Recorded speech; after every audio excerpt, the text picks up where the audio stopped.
Why is it a big mistake that you might write where your character is going in your action description?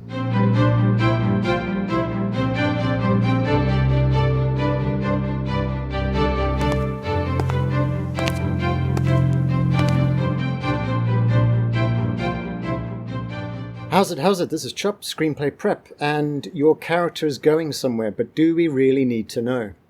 This is a common mistake in screenwriting where you will get bogged down with describing that your character is walking along and that they're going to the bathroom. Is this relevant at all? But more than that, it's not so much that it is relevant, but when you write that your character is getting up from his chair, walking across the room, and he's heading to the bathroom, how do you film that? You can't film the intention of the destination. You can film your character getting up, you can show him walking across the room, you can show him arriving at the bathroom, but you are wasting your page real estate by writing that your character is going to da-da-da-da. It's only relevant if the character needs to be in that destination, therefore you show the person arriving or already at that destination. The camera will simply cut, or the editor will put the two shots together, that it's therefore unnecessary to declare in your sentence that Bob gets up and he gets in his car and he's going to his cousin Vinny's house. You simply have a follow-up scene, exterior, Vinny's house, Bob's car pulls up.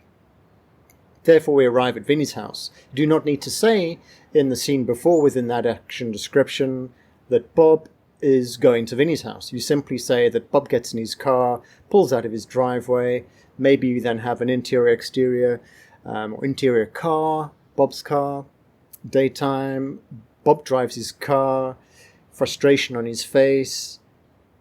At this point, really doesn't matter where he's going. If it's important, then he could mutter it, I must get to Vinny's house, or there could be a passenger and they can have the conversation. But usually, it's not important to know where he's going. That's a hang-up of everyday life, that your friend walks out of the room and you go, where are you going? Are you going shopping? Which shops are you going to go to? What are you going to buy? This doesn't belong in the screenplay. It is show, don't tell, and it's very much what is happening now that ends up on camera. Therefore, that's all you need to write. I hope you find that useful and that it saves you space in your pages. The reason I bring this up, apart from the fact that it's very unnecessary for the reader to read stuff that can't be filmed, it's also that it saves your screenplay real estate. If you've got your screenplay nudging 130 pages and you need to cut it down to a typical 120, then any lines you can save are valuable. If you found that video useful, please consider liking and subscribing. That will tell YouTube that I'm worth watching and ensures I can produce more educational content into the future.